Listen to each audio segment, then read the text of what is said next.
Bismillahirrahmanirrahim. Assalamualaikum warahmatullahi wabarakatuh. Innal hamdalillah nahmaduhu wa nasta'inuhu wa nastaghfiruh wa na'udzu billahi min shururi anfusina wa min sayyiati a'malina. May yahdihillahu fala mudilla lahu wa may yudlil fala hadiya lahu. Asyhadu an la ilaha illallah wahdahu la syarika lahu wa asyhadu anna Muhammadan 'abduhu wa rasuluh. Ya ayyuhalladzina amanu taqullaha haqqa tuqatih wa la tamutunna illa wa antum muslimun. Ikhwatal iman, kaum muslimin dan muslimat yang dirahmati oleh Allah Subhanahu wa taala. Alhamdulillahirabbil alamin. Kalimat yang paling layak dan paling pantas untuk selalu kita ucapkan di segala aktivitas kita dengan berbagai nikmat dan karunia yang Allah Subhanahu wa taala berikan kepada kita, berupa nikmat beriman kepada Allah, beribadah hanya kepadanya, dan ini adalah nikmat yang paling agung dan paling besar. Bahkan syarat nomor satu seseorang masuk ke dalam syurga yaitu beriman kepada Allah Subhanahu wa taala. Sebagaimana Nabi sallallahu alaihi wasallam bersabda, "La tadkhulul jannata hatta tu'minu." Kalian wahai manusia tidak akan pernah masuk ke dalam syurga sampai kalian beriman kepada Allah Subhanahu wa taala.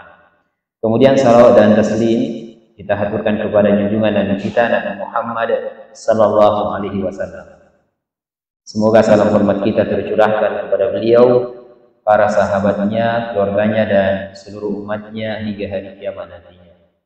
Ikhwatal iman, Bapak Ibu yang dimuliakan oleh Allah Subhanahu wa taala, kembali kita duduk bersama di majelis di tempat yang dimuliakan ini, dan semoga kehadiran kita mendapatkan tambahan ilmu yang bermanfaat sebagaimana doa yang selalu kita lantunkan. Allahumma inna nas'aluka ilman nafi'a wa rizqan thayyiba wa amalan mutaqabbala. Baik ikhwatal iman, kita lanjutkan pengajian kita. Saat ini pembahasan terkait masalah tawakal. Pembahasan yang lalu terkait masalah apa? Masalah apa? Pekan lalu? Masalah takwa, ya, masalah takwa. Dan masalah takwa, ya, kalimat takwa kalimat yang sering diucapkan, diwasiatkan, dinasihatkan oleh para nabi dan para rasul kepada para umatnya. Demikian juga dengan para ulama, ya, para ulama, para khutbah, para khatib, mewasiatkan untuk selalu bertakwa kepada Allah Subhanahu wa taala, yaitu melaksanakan perintah Allah dan menjauhi larangannya. Jadi perintah Allah dikerjakan, larangannya ditinggalkan, ya. Dan sebaik-baik bekal berjumpa dengan Allah Subhanahu wa taala yaitu dengan berbekal takwa, ya. Allah berfirman, "Wa tazawwadu fa inna khairaz zad at-taqwa." Ya, berbekallah ketakwaan karena sebaik-baik bekal berjumpa dengan Allah adalah dengan bekal ketakwaan. Kemudian seburuk-buruk bekal apa? Seburuk-buruk bekal apa? Seburuk-buruk bekal berjumpa dengan Allah apa kemarin? Dan catat? Hah? Nah, mantap. Seburuk-buruk bekal. Dan ingat, permusuhan di antara manusia. Kata Al-Imam Asy-Syafi'i rahimahullah taala, wa bi'saz zad ilal ma'ad al-udwan bainal ibad. Dan seburuk-buruk bekal berjumpa dengan Allah Subhanahu wa taala atau kembali ke negeri akhirat adalah permusuhan di antara manusia. Jadi saya ingatkan kembali jamaah sekalian, di musim-musim yang seperti ini, musim pilkada, ya, ini ditahan lisannya, ya, dijaga, ya. Inilah sesuai dengan pilihan hati tanpa harus menjatuhkan orang lain yang tidak sama pilihannya dengan kita, ya. Jadi dijaga, karena wa ma yantiqu anil hawa, apa namanya? Wa ma yalfidhu min qaulin illa ladaihi raqibun atid. Jadi tidaklah terucap suatu ucapan kecuali ada raqib dan atid yang selalu mencatat. Ya. Kalau dia ucapkan kalimat yang baik, maka dicatat oleh raqib. Kemudian kalau buruk siapa yang catat? Illa ladaihi raqibun atid, ya, atid. Baik, kita lanjutkan masalah tawakal sekarang. Ya. Allah Subhanahu wa taala berfirman, "Wa 'alallahi fatawakkalu in kuntum mu'minin." Jadi Imam An-Nawawi rahimahullahu taala selalu membuka bab-bab pembahasan ini dengan membawa ayat suci Al-Qur'an. Bab tawakal ini dimulai dengan wa 'alallahi fatawakkalu in kuntum mu'minin, dan hanya kepada Allah Subhanahu wa taala kalian bertawakal wahai orang-orang yang beriman. Ya. Diperintah untuk bertawakal hanya kepada Allah Subhanahu wa taala. Di ayat yang lain Allah Subhanahu wa taala berfirman, "Innamal mu'minuna alladzina idza dzukirallahu wajilat qulubuhum." Orang-orang yang beriman yaitu orang-orang yang apabila disebut nama Allah maka hatinya itu langsung bergetar. Wa idza tuliyat alaihim ayatuhu zadatuhum imana.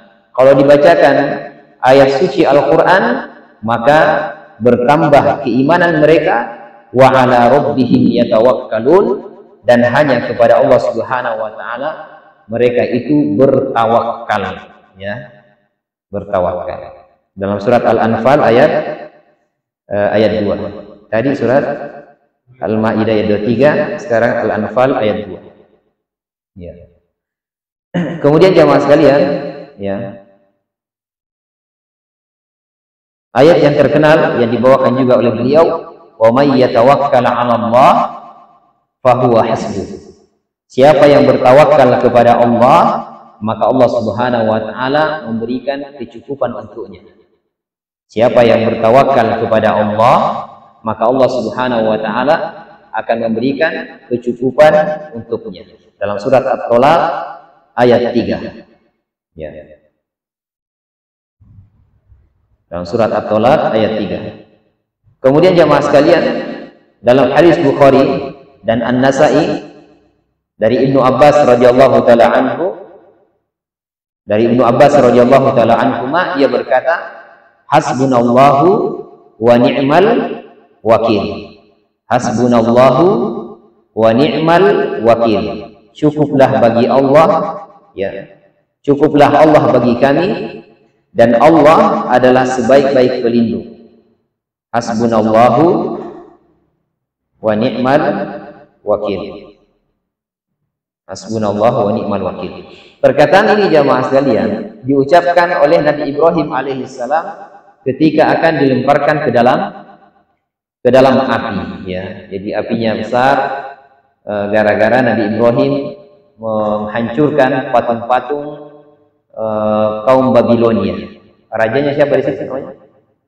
Ya, Raja Namrud. Ya, namanya Raja Namrud. Ya, dia hancurkan ketika para penduduk Babilonia yang kafir kepada Allah Subhanahu wa taala melakukan pesta, ya, dan meninggalkan aula mereka yang banyak patung di dalamnya. Ketika Nabi Ibrahim diajak untuk pesta, maka dia mengatakan, "Inni sakin." Saya lagi sakit. Ya, saya lagi sakit. Para ulama tafsir mengatakan, "Inni sakin." Ini maknanya dua. Inni sakin maknanya dua. Karena ketika itu Nabi Ibrahim tidak sedang sakit badan.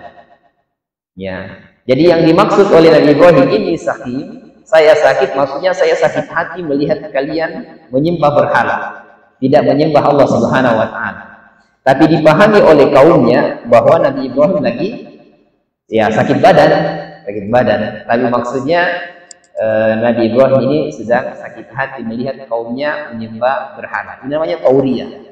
Ya, satu kalimat, satu kata, tapi maknanya dua. Ya. Baik, dan ini diantara bohongnya Nabi Ibrahim alaihissalam. Ketika dia mengatakan ini sakin, kemudian ketika dia berhadapan dengan seorang raja, kemudian dia mengatakan hadhihi ukhti, ini wanita adalah saudariku, Ya, bukan istriku. Maksudnya Nabi Ibrahim saudariku berarti saudari sesama muslim. Maksudnya demikian. Tapi dipahami oleh raja tersebut bahwasanya ini saudari kandungnya. Ini namanya Tauriyah ya, Tauriyah. Baik ikhwatal iman azakumullah, kita lanjutkan. Kemudian kalimat hasbunallah wa ni'mal wakil ini juga diucapkan oleh Nabi sallallahu alaihi wasallam ketika terjadi perang Al-Ahzab, perang Parit. Ya, perang Parit.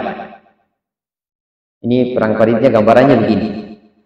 Ini kota Madinah, ini kota Madinah, ini batasannya. Ini kota Madinah. Nah, disinilah Nabi SAW dan kaum muslimin. Ini yang warna, yang ini warna apanya?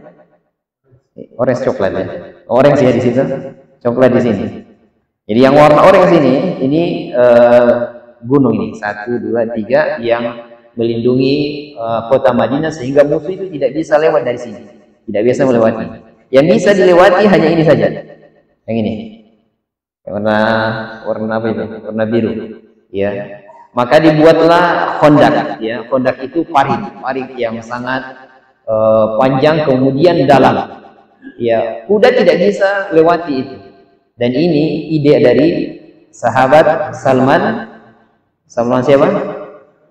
Ya, Salman Al-Farisi. Ya, Salman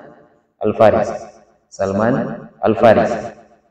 Berarti dia dari Persia, dan strategi dalam berperang seperti itu yang dilakukan oleh orang Persia. Jadi kalau ada musuh mau masuk, maka mereka buat parit yang tidak bisa dilewati oleh kuda-kuda mereka. Ya. Nah, di sini berkumpul jamaah sekalian, kaum muslimin jumlahnya cuma 3.000 orang saja. Ya, 3.000 orang. Musuh jumlahnya 10.000 pasukan. Ya. Di dalam kota Madinah ini ada satu kabilah Yahudi yang belum dikeluarkan karena mereka belum melanggar perjanjian. Namanya kabilah apa ini? Bani Quraidah. Ingat ya, Bani Quraidah. Adapun Nadir, kemudian Bani Qainuqa, ini sebelumnya sudah kita jelaskan, mereka sudah diusir terlebih dahulu. Yang tersisa ini, jadi mereka belum melakukan pelanggaran di dalam kota Madinah. Nah, ketika dikepung kaum muslimin jamaah sekalian dan berkumpul 10.000 pasukan, maka Nabi Shallallahu Alaihi Wasallam mengatakan, hasbunallahu wa ni'mal wakil. Cukuplah Allah Subhanahu Wa Taala sebagai penolong untuk kami. Ya. Ditambah lagi jamaah sekalian, dari 10.000 ini mereka kompor-kompor yang ini. Yang Bani apa tadi ini? Bani Quraidah, kompor-kompori, kalian memberontak dari dalam karena mereka ini tidak bisa masuk. Ternyata betul mereka memberontak dari dalam. Dan kaum wanita, anak-anak dekat dari mereka. Ya. Apa yang terjadi? Allah Subhanahu Wa Taala mengirim pasukan berupa angin sehingga menghancurkan orang-orang yang ada di sini. Yang meluluh lantakkan, kemudian mereka bubar satu persatu. Kemudian setelah itu dengan cepat Nabi SAW menghancurkan orang-orang ini, diusir dari kota Madinah. Ala kulli hal jamaah sekalian, hasbunallahu wa ni'mal wakil, ini perkataan Nabi Ibrahim alaihissalam ketika akan dilemparkan ke dalam api. Kemudian perkataan Nabi alaihissalam ketika kabilah-kabilah Arab yang jumlahnya tadi berapa? 10.000 pasukan akan menyerang kota Madinah. Maka Nabi mengatakan hasbunallah wa ni'mal wakil. Cukuplah Allah Subhanahu Wa Taala sebagai pelindung dan dia adalah sebaik-baik pelindung. Kemudian jamaah sekalian, makna tawakal, ya makna tawakal kata Ibnu Rajab Al-Hambali, sidqu i'timadil qalbi 'ala Allah azza wa jalla. Ya. Jujurnya hati dalam menyandarkan kepada Allah Subhanahu wa taala. Jujurnya hati dalam menyandarkan pada Allah Subhanahu wa taala. Ya, pada Allah Subhanahu wa taala. Jadi hati dia sandarkan kepada Allah Subhanahu wa taala. Terkait masalah rezekinya, dia tidak risau. Ya, dia yakin Allah Subhanahu wa taala, innallaha huwa razzaq dzul quwwatil matin. Dialah Allah Subhanahu wa taala yang Maha Pemberi pemberi rezeki, ya. Masalah rezeki, masalah pekerjaan, masalah ketenangan hidup, semuanya disandarkan kepada Allah Subhanahu wa taala. Ini namanya tawakal, ya. Dia berserah diri hanya kepada Allah Subhanahu wa taala. Kemudian di antara faidah daripada tawakal yang disebutkan oleh para ulama kita, yang pertama, diberi rezeki dan kecukupan. Ini faidah yang pertama bagi orang-orang yang hatinya itu betul-betul hanya bertawakal, bersandar kepada Allah Subhanahu wa taala. Yang pertama, diberi rezeki dan kecukupan. Allah Subhanahu wa taala berfirman, "Wa may yatawakkal 'ala Allahi fa huwa hasbuh." Barang siapa yang bertawakal kepada Allah Subhanahu wa taala, maka Allah Subhanahu wa taala akan memberikan kecukupan untuk dia. Ya, ini keutamaan yang pertama. Dan Rasulullah SAW juga menekankan akan hal ini, bahwa orang yang bertawakal kepada Allah Subhanahu wa taala, maka Allah Subhanahu wa taala akan memberikan kecukupan untuknya. Rasulullah SAW bersabda, "Law annakum kuntum tatawakkaluna 'ala Allahi haqqa tawakkuli la ruzqtum kama yurzaqu at-tayr tabbu himasan wa taruhu bitanan." Jika seandainya kalian bertawakal kepada Allah Subhanahu wa taala dengan sebenar-benarnya, maka Allah Subhanahu wa taala akan memberikan rezeki kepada kalian sebagaimana Allah memberikan rezeki kepada seekor burung. Seekor burung, dia keluar di pagi hari dalam keadaan perutnya itu kosong, tapi di sore hari dia kembali dalam keadaan perutnya berisi dengan makanan. Itu tawakal namanya, jemaah sekalian. Dia yakin yang memberikan rezeki adalah Allah. Ya, tinggal dia ikhtiar, berusaha untuk mencari rezeki. Ya, jadi tawakal jemaah sekalian itu tidak menafikan ikhtiar. Jadi orang bertawakal kepada Allah tapi juga harus berusaha. Betul, rezeki itu sudah ditentukan. Jodoh juga demikian. Sudah ditentukan semuanya. Tapi semuanya perlu apa? Usaha. Ya, ingat ya, usaha atau ikhtiar.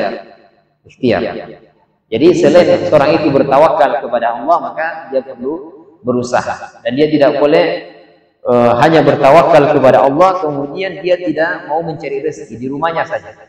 Dia meyakini rezeki sudah ditentukan, kemudian dia di rumah saja duduk-duduk tidak mau keluar. Ya. Ini namanya Ini clear, ya.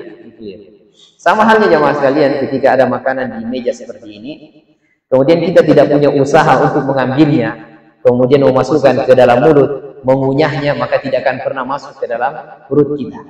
Ya, demikian rezeki jemaah sekalian, rezeki sudah ditetapkan oleh Allah, jodoh pun demikian. Maka tugas kita selain bertawakal adalah kita berikhtiar, ya, berusaha.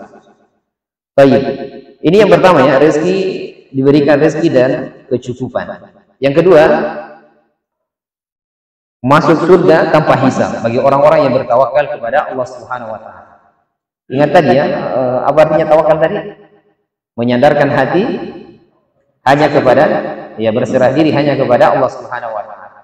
Dia sandarkan hatinya hanya kepada Allah Subhanahu wa taala. Pokoknya dia tidak risau dengan dunia. Ya, mau ini yang terpilih nantinya dia tidak risau. Dia sudah tawakal pada Allah Subhanahu wa taala. Yang mengatur hidup ini, ya, rezeki ini adalah Allah Subhanahu wa taala. Ya. Jangan risau, ya. Sekarang kita akan membacakan hadis yang agak panjang jemaah sekalian, ya, agak panjang, tapi ini banyak faedah yang bisa diambil dalam hadis yang mulia ini. Qala Nabi sallallahu alaihi wasallam, ya. Oh, sebelumnya ini, ya.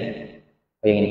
Qala Husain bin Abdurrahman, berkata Husain bin Abdurrahman, kuntu inda Sa'id ibn Jubair.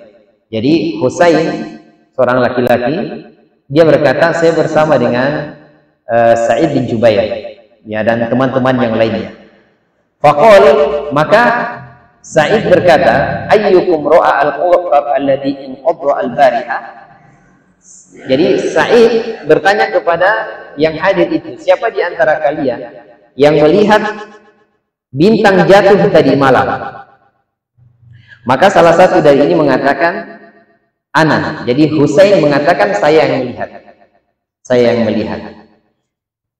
Jadi kalau di zaman sahabat itu, kalau ada yang begadang berarti dia sholat malam. Ingat ya, kalau ada yang begadang berarti dia sholat malam. Beda dengan sekarang ya. Kalau sekarang kalau begadang ngapain? Nonton bola. Ya nonton bola. Kalau mereka sholat malam. Tapi Husain tidak sampai di situ. Jadi kata saya, nah untuk menepis prasangka yang lain, jangan sampai mungkin maksudnya Sa'id terhadap Husain berarti dia sholat malam, maka Husain langsung mengatakan, amma ini lam akun fi sholatin. Adapun saya sedang tidak sholat malam.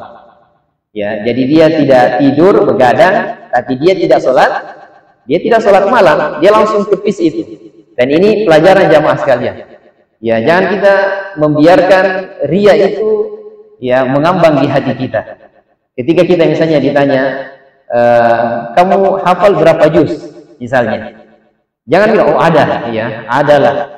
Dijawab saja, misalnya kalau 5 juz ya 5 juz, ya 10 juz ya 10 juz, jangan ya adalah, ya cukup Allah yang tahu. Jangan begitu ya.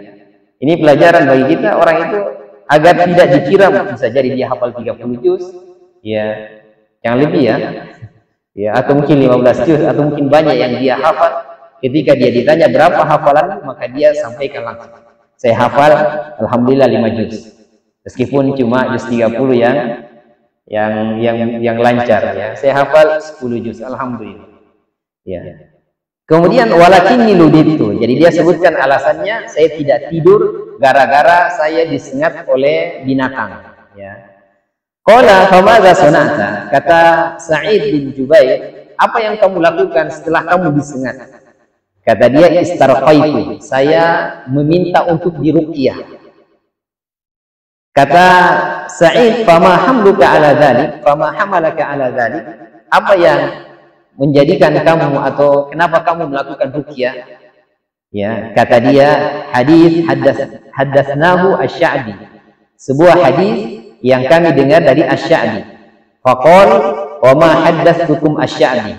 Kata Sa'id, hadis apa yang diberitakan, yang dikabarkan oleh Asy-Sya'bi? Qultu, kata Sa'id, haddatsana an Buraidah, ya, Ibn Husayb al-Aslami, bahwasanya Buraidah mengabarkan kepada kami tentang sebuah hadis, annahu qol, bahwasanya dia berkata, la ruqyah, ya, maksudnya Nabi SAW bersabda, la ruqyata illa min ainin wala huma. Tidak ada ruqyah kecuali untuk orang yang terkena penyakit ain dan juga keracunan. Ya. Jadi kalau ada orang kena ain, ya, pandangan mata hasad. Jadi kalau ada orang hasad, biasanya orang pingsan, ya, atau sakit langsung, maka bisa diruqyah. Atau dia terkena sengatan, keracunan, maka bisa juga diruqyah. Maka kata Sa'id setelah Husain ini sampaikan bahwasanya ada hadis bahwasanya tidak ada ruqyah kecuali pada ain dan huma, maka diluruskan oleh siapa namanya, Sa'id bin Musayyib. Sa'id bin Musayyib mengatakan Nabi sallallahu alaihi wasallam bersabda, uridat alayya al-umam faraitu an-nabi wa ma'ahu ar-ruhayb. Kata Nabi sallallahu alaihi wasallam, ya, saya diperlihatkan suatu umat, ya, kemudian saya melihat dari umat itu ada nabi wa ma'ahu ar-ruhayb, bersamanya hanya ruhayb itu hanya 3 sampai 9 orang saja. Jadi ada nabi pengikutnya cuma 3 sampai 9 orang saja. Ini banyak atau sedikit? Sedikit sekali ya. Wan nabi wa ma'ahu ar-rajul war rajulan. Dan ada nabi pengikutnya cuma 2, ya, 1 atau 2, rajul war rajulan. Lebih sedikit lagi. Yang ini alhamdulillah banyak yang hadir ya. Daripada ini 1, 2 atau 3, 9. Kemudian kata Nabi SAW, wan nabi laysa ma'ahu ahadin, dan ada nabi yang tidak punya pengikut sama sekali. Ini ketika Nabi Isra dan Mi'raj diperlihatkan itu. Jadi ada nabi yang cuma punya pengikut 3 sampai 9 orang, ada nabi punya pengikut 1 atau 2 orang, dan ada nabi yang tidak punya pengikut sama sekali. Idrufi ali sawadun azimun fadanantu annahum ummati. Ketika saya diperlihatkan kumpulan hitam yang sangat banyak, maka saya mengira itu adalah umatku. Kata malaikat Jibril, hada Musa wa qaumuhu. Ya, hada Musa wa qaumuhu. Ini yang banyak ini adalah Musa dan kaumnya. Sehingga di sini menunjukkan bahwasanya umat yang paling banyak setelah Nabi Shallallahu Alaihi Wasallam adalah umatnya Nabi Musa alaihi salam. Ya. Walakin zur ilal ufuq fa nadartu fa idza sawadun azim. Dikatakan kepadaku, lihat ufuk sana, banyak sekali, lebih banyak daripada yang pertama tadi. Kemudian lihat lagi di samping sana, lebih banyak lagi daripada yang sebelumnya. Kata yang membawa Nabi Shallallahu Alaihi Wasallam, ya, ini hadihi ummatuka. Ini adalah umatmu. Wa ma'ahum sab'una alfan yadkhulul jannata bighairi hisab. Dan bersamanya yang banyak itu ada 70.000 manusia yang masuk ke dalam surga tanpa hisab, ya, tanpa hisab dan tanpa azab, ya, tanpa azab. Setelah Nabi SAW mengucapkan itu, ada 70.000 orang yang akan masuk ke dalam surga tanpa hisab dan tanpa azab. Maka Nabi masuk ke dalam rumahnya, sehingga para sahabat di luar itu berbincang-bincang, siapa ini 70.000 ini? Ya, sebagian mengatakan bisa jadi yang 70.000 ini adalah orang-orang yang lahir ketika datangnya Islam, sehingga mereka itu tidak sempat untuk berbuat syirik, menyembah berhala, karena mereka lahir dalam keadaan muslim. Maka Nabi SAW keluar dari rumahnya, kemudian Nabi bertanya, lima taqudun, ya, apa yang kalian perbincangkan itu? Fa'akhbaruhu. Maka mereka mengatakan, siapa yang 70.000 itu yang masuk ke dalam surga tanpa azab dan tanpa hisab, ya, tanpa dihitung-hitung amalan baiknya berapa, amalan buruknya berapa. Maka Nabi SAW mengatakan, humul ladina la yastarqun. Yang pertama yang disampaikan oleh Nabi SAW, orang yang tidak minta diruqyah, ya, tidak minta diruqyah. Kemudian yang kedua, humul ladina la yaktawun, ya, tidak berobat dengan kain, tidak berobat dengan besi panas, ya, kain itu besi panas, ya, besi panas. Kemudian yang ketiga, wala yatatayyarun, tidak bertatoyur. Kata tatoyur ini dosa besar, ya, dan dia bagian dari syirik, ya, dia bagian dari syirik. Tidak, apa bahasa kita tatoyur, bahasa daerah kita? Pamalia. Misalnya begini, ada kupu-kupu datang ke rumah, kemudian dia mengatakan mau ada tamu. Ini apa namanya? Atau ini, ada tangannya gatal, kemudian dia mengatakan mau dapat uang. Apa namanya ini? Ramalannya. Ya. Tidak tahu, intinya tidak tahu, ya. Antum cari nanti bahasa daerahnya. Ya. Kemudian wa ala rabbihim yatawakkalun, dan hanya kepada Allah Subhanahu wa taala dia bertawakal. Hanya pada Allah dia bertawakal. Ini jamaah sekalian, 4 golongan yang masuk ke dalam surga tanpa azab dan tanpa hisab. Tidak dihisab oleh Allah Subhanahu wa taala dan juga tidak diazab. Ingat, tidak minta diruqyah, ya. Beda ya kalau misalnya saya bilang, sini kamu kerasukannya, mari saya ruqyah. Itu beda. Ketimbang kalau misalnya ada orang datang, tolong ruqyah saya. Ya. Kata para ulama, dia ini apa namanya, tidak masalah kalau misalnya dia meminta untuk diruqyah. Tapi dia tidak akan masuk ke sini nantinya, di golongan ini, yaitu masuk ke dalam surga tanpa azab dan tanpa hisab, ya. Dan ruqyah jamaah sekalian ada 2. Ada yang mandiri itu meruqyah diri sendiri, itu namanya mandiri. Ada yang ruqyah orang lain. Dan yang paling afdol dari 2 ini adalah yang ini, yang mandiri. Karena dia meruqyah dirinya sendiri, artinya dia betul-betul tawakalnya hanya kepada Allah. Usahanya, ikhtiarnya, ya dia ruqyah dirinya. Dia mungkin ambil segelas air, kemudian dia bacakan ayat suci Al-Quran. Di antaranya misalnya ayat, ya, Al-Fatihah misalnya, kemudian ayat Kursi, kemudian 2 surat terakhir surat Al-Baqarah, Amanar Rasuluh, ya. Kemudian 3 Qul, Al-Ikhlas, Al-Falaq sama An-Nas. kemudian mungkin dia baca doa yang lain dari Nabi SAW, misalnya Allahumma anta syafi la shifa illa shifauka ishfi'ni shifaan la yughadiru saqama, atau a'udzu bikalimatillahi tammati min syarri ma khalaq, kemudian dia tiup, kemudian dia minum. Ini namanya ruqyah mandiri, ya. Atau dia mungkin datang ke orang yang dianggap bisa meruqyah, ya, kemudian dia mengatakan tolong ruqyah saya kalau sholat kadang ini sering sekali saya lupa ini rakaat keberapa, atau sering sekali saya marah, sering sekali sedikit-sedikit marah, hanya dikasih begini saya langsung marah, emosi, ya. Ini orang yang perlu diruqyah. Baik, kemudian tidak berobat dengan besi panas, ya. Kata para ulama hadis, dia memilih obat yang jangan langsung di hal yang membahayakan dirinya, ya, tapi dia cari obat yang lainnya, ya, yang lebih ringan. Kemudian tidak bertatoyur, ingat ya, tatoyur ini dilarang, ya, seperti yang kita sebutkan tadi, ya, atau tatoyur dengan nomor tertentu. Misalnya dia mengatakan angka 13 ini angka sial, atau angka 7 ini angka keberuntungan, sehingga setiap toko-toko atau tempat warung-warung semuanya 77 semuanya. Kalau di sini 7, di sini nanti 77. Kalau di sini 77, sebelahnya 777. Bedanya ditambahi saja 7-nya. Nah, kalau dia hanya mengatakan ini merek saja, bagaimana hukumnya kalau merek saja?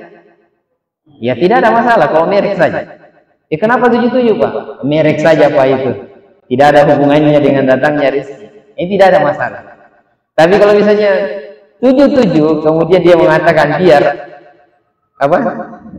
ya amat 77 rezekinya, padahal tidak pernah buka warungnya. Jadi tulis itu tapi tidak pernah dibuka. Ya ini tatoyur namanya, ya, beranggapan sial, ya, beranggapan sial dengan nomor tertentu, atau beranggapan untung dengan nomor tertentu. Sama juga dengan hari, ya, hari ini juga banyak, ya, ada orang yang tidak mau menikah di hari Selasa karena dianggap ya salah-salahi, pasalah-salahi. Ini semuanya keyakinan-keyakinan di masyarakat jamaah sekalian yang perlu dikikis, ya, diperbaiki. Itu keliru, ya, tidak benar, ya. Jadi seorang itu tawakalnya jangan kepada hewan tertentu, ya. Jadi tatoyur jamaah sekalian, seperti yang sudah kita jelaskan, bahwa orang Arab jahiliyah itu ketika mereka itu mau melakukan perjalanan yang panjang, maka mereka ambil burung merpati, kemudian diterbangkan. Kalau burung itu ke arah kanan, maka mereka mengatakan perjalanan ini pasti bagus, tidak ada hambatan, tidak ada kecelakaan di jalan. Maka mereka meneruskan perjalanannya. Tapi kalau dibuang begini, diterbangkan, ternyata burung merpatinya itu ke kiri, mereka mengatakan, oh sudah, banyak kendala di perjalanan. Kalau kita keluar perang, kita pasti kalah. Maka mereka tidak jadi melakukan perjalanan. Ketika Nabi melihat itu, dia menggantungkan hatinya, tawakalnya kepada hewan tersebut.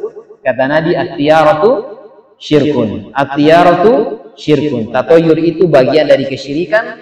Tatoyur itu bagian dari kesyirikan.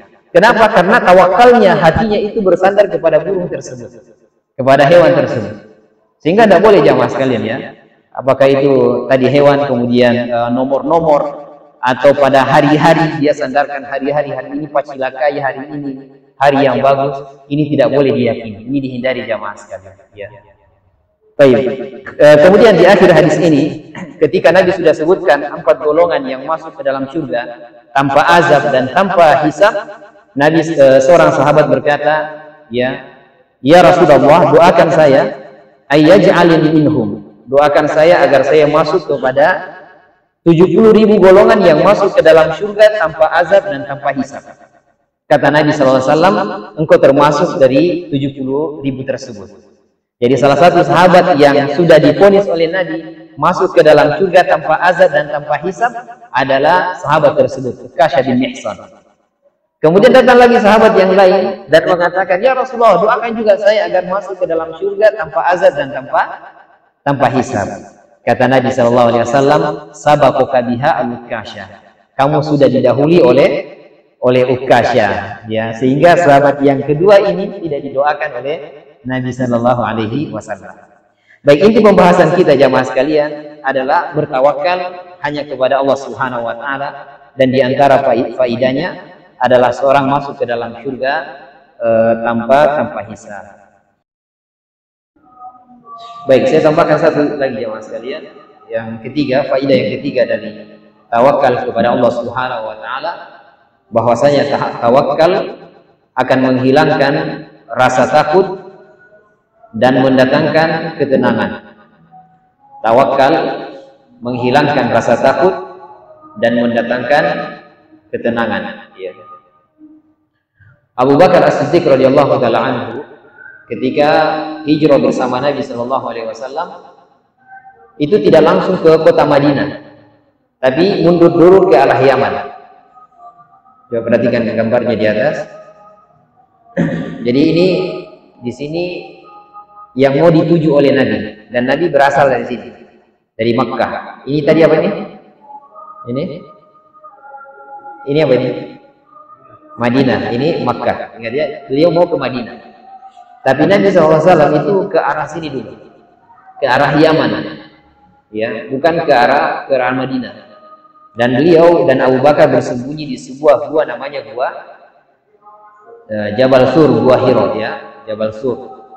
Jadi ada gunung Sur, ya, ada gua di dalamnya, ada gua di dalamnya, dan disitulah Abu Bakar dan Nabi Shallallahu Alaihi Wasallam bersembunyi.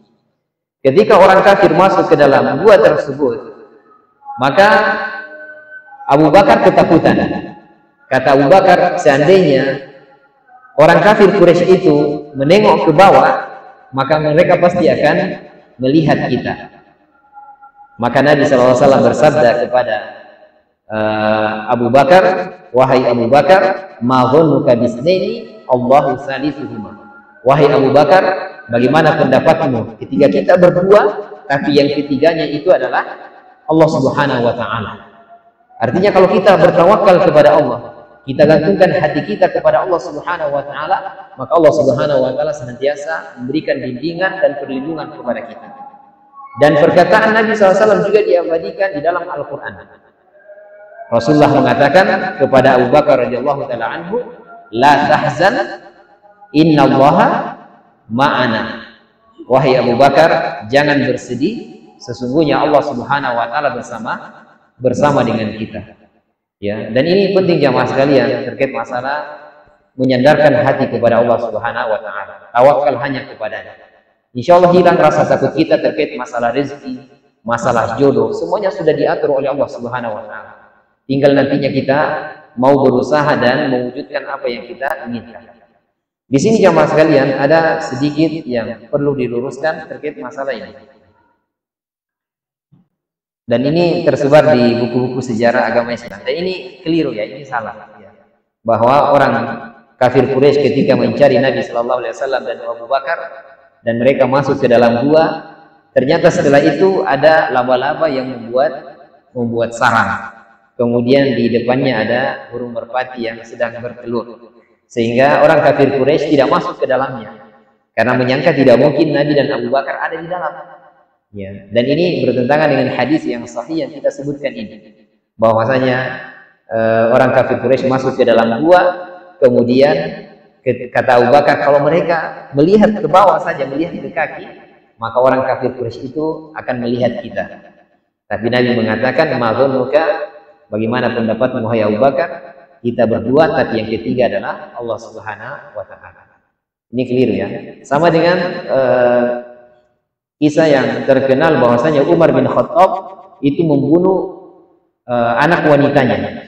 Ya, anak wanitanya, putri-putrinya. Ini juga tidak benar ya.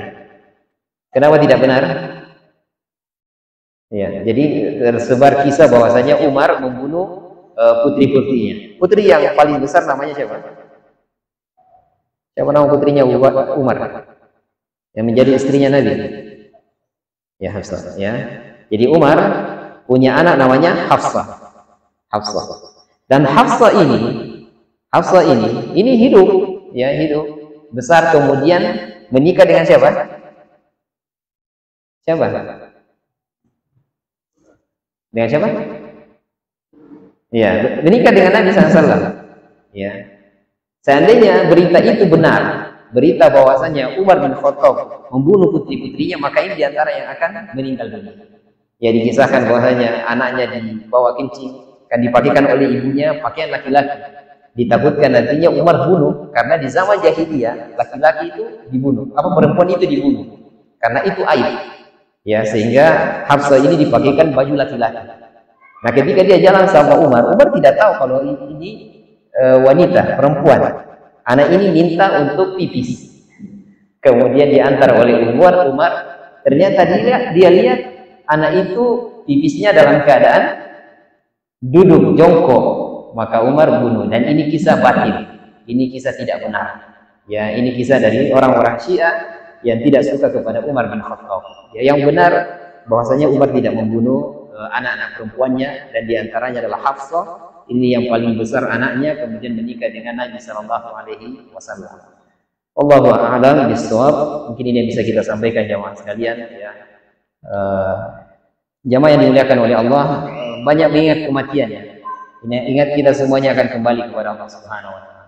Selalu dijadikan pelajaran orang-orang yang di sekitar kita yang sudah meninggal dunia, atau mungkin ada pengumuman kematian. Si fulan sudah meninggal, ini sudah meninggal. Harusnya kita bertanya jamaah sekalian. Suatu saat mungkin kita akan berada di posisi yang demikian. Bisa jadi nama kita juga akan tersiar. Si fulan sudah meninggal dunia. Dan kalau kita sudah meninggal dunia, sudah terputus semuanya. Ya, tidak bisa beramal soleh, tidak bisa melakukan kebaikan. Ya, yang ada adalah apakah kita mendapatkan azab atau apakah kita mendapatkan nikmat dari Allah Subhanahu Wa Taala. Demikian jamaah sekalian, semoga bermanfaat. Kita tutup dengan doa kafaratul majlis. Subhanakallahumma wa bihamdika, asyhadu an la ilaha illa anta, astaghfiruka wa atubu ilaik. Assalamualaikum warahmatullahi wabarakatuh.